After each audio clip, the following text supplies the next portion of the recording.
Assalamualaikum warahmatullahi wabarakatuh. Selamat pagi sobat sekalian, terutama para pecinta elektronika jadul, elektronika klasik. Pagi ini kota Depok diguyur hujan sejak semalam. Kali ini saya akan membahas yang ringan-ringan, yaitu mengenai dasar elektronika. Bagaimana cara membaca skematik rangkaian elektronika. Ini buku saya zaman SMP dulu ya. Ini dari kurikulum tahun 76. Langsung saja.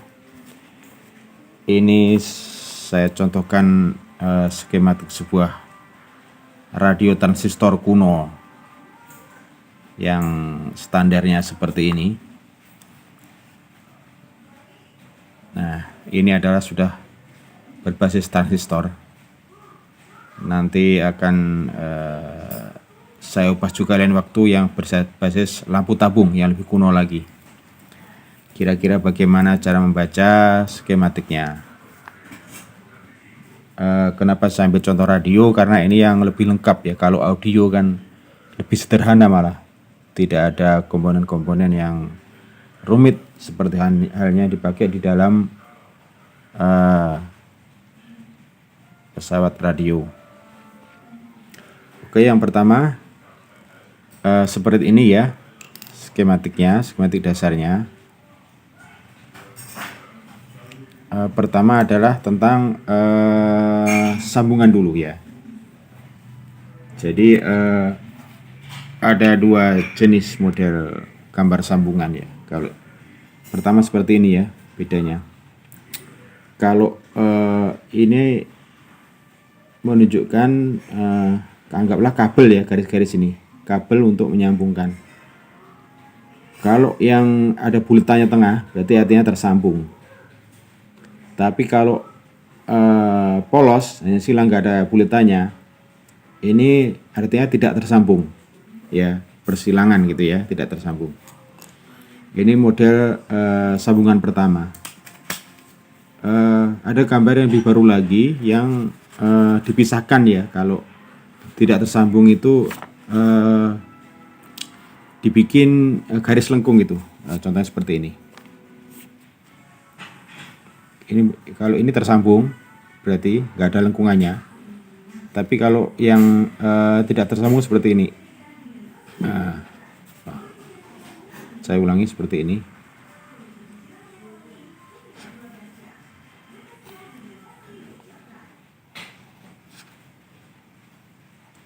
Nah, kalau ada lengkung gini, ini artinya tidak tersambung kabel itu. Berikutnya kita mulai bahas dari sebelah kiri ya.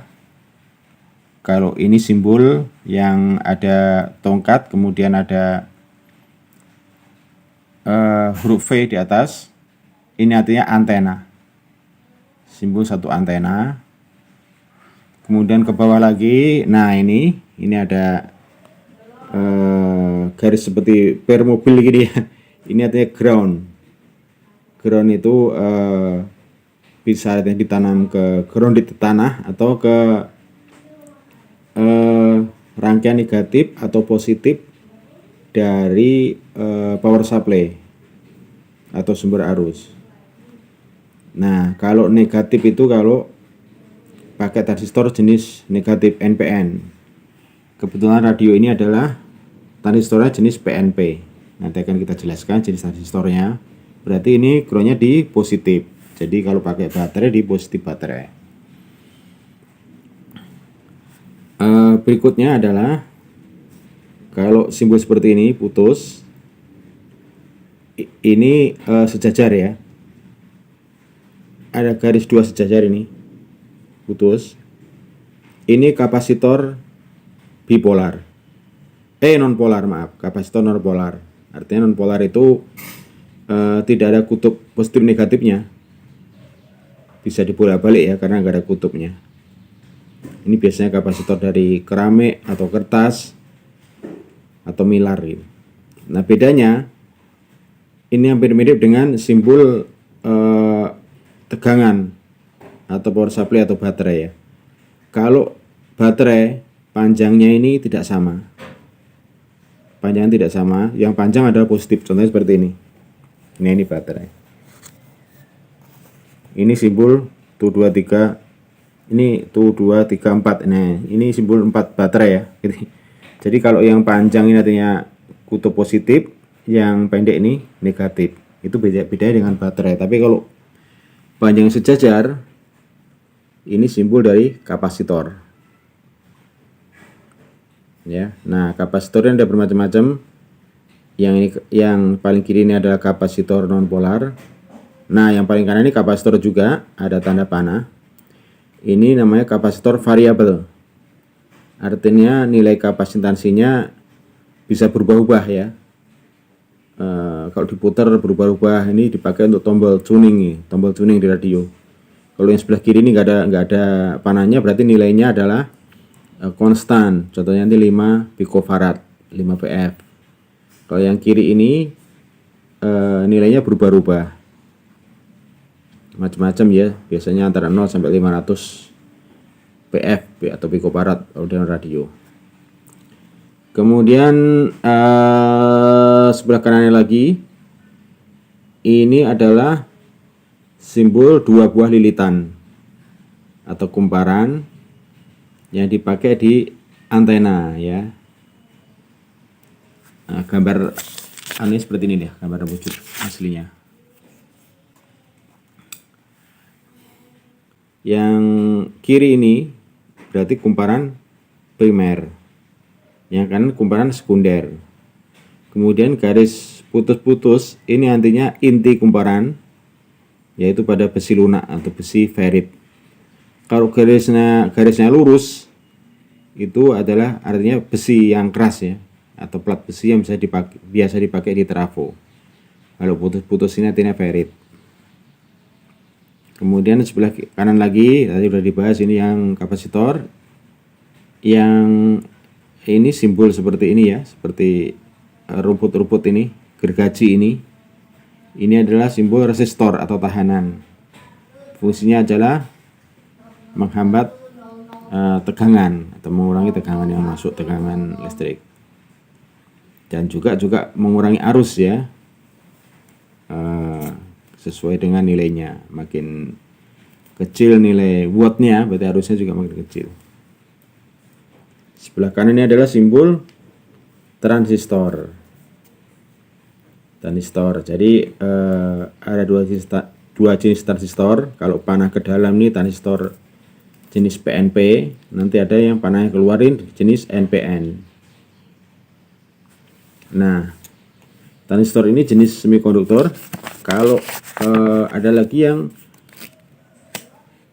fungsinya hanya semikonduktor lain, hanya penyarah. Kalau ini kan kaki 3 ini, transistor kaki 3, fungsinya bisa untuk penyarah tegangan, tapi fungsi utama adalah untuk penguatan ya, penguatan arus dan penguatan tegangan.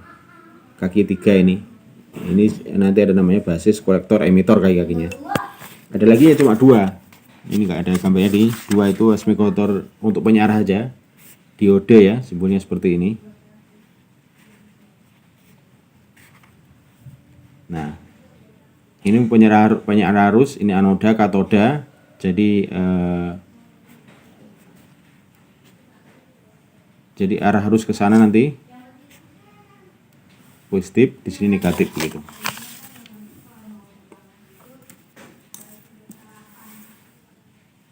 Berikutnya adalah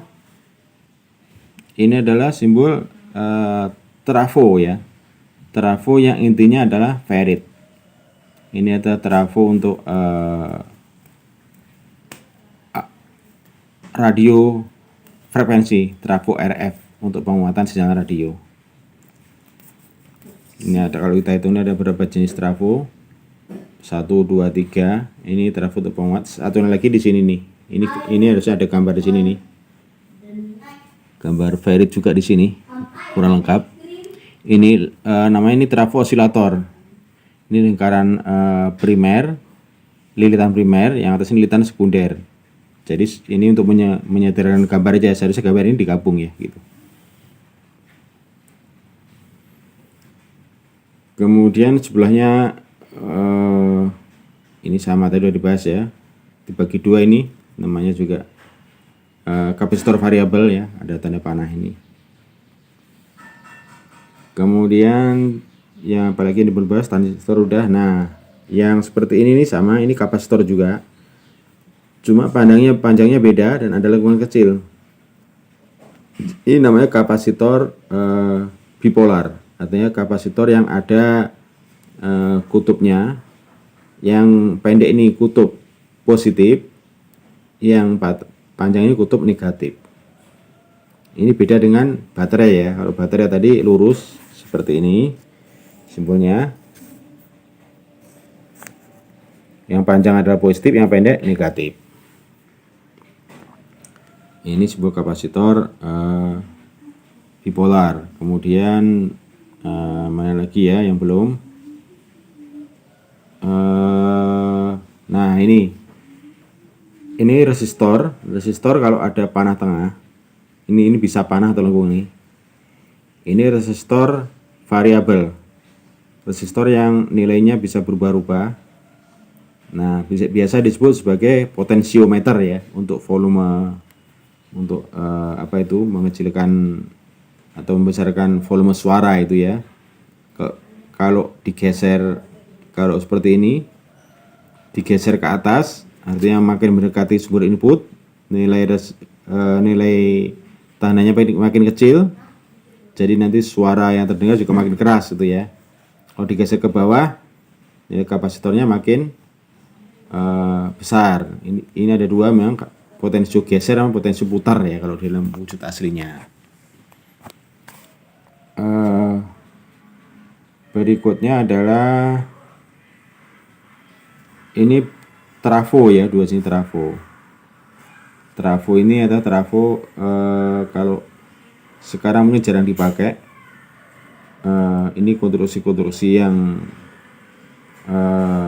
amplifier jenis OCL ya, yang perlu trafo, yang biasa diterapkan oleh amplifier jenis TOA gitu ya. Dulu seperti ini memang. Nah ini tujuannya adalah trafo ini untuk penyesuaian impedansi. Jadi yang sebelah kiri trafo input, sebelah kanan trafo output. Trafo input itu tujuannya di bagian preamplifier ya. Jadi mengumpankan sinyal yang masih kecil ke dalam final amplifier. Kemudian trafo output ini adalah penyesuaian impedansi untuk mengumpankan sinyal ke speaker, loudspeaker. Ini simbol loudspeaker yang terakhir ini ya.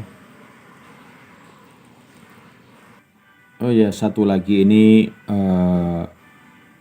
ada simbol resistor yang dikasih kotak, ada kotaknya, ini ada tulisan NTC. Ini artinya adalah negatif temperatur koefisien ya, NTC. Artinya resistor yang nilai resistansinya atau nilai tahanannya ini bisa naik atau turun tergantung suhunya ya. Negatif ini jika suhunya makin panas, berarti nilainya turun. Jadi arus yang masuk juga akan lebih besar.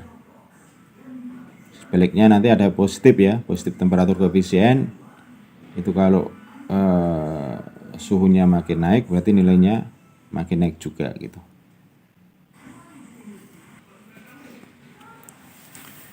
Sementara itu, sobat sekalian, nanti akan kita sambung lagi dengan pembahasan dan fungsi-fungsi masing-masing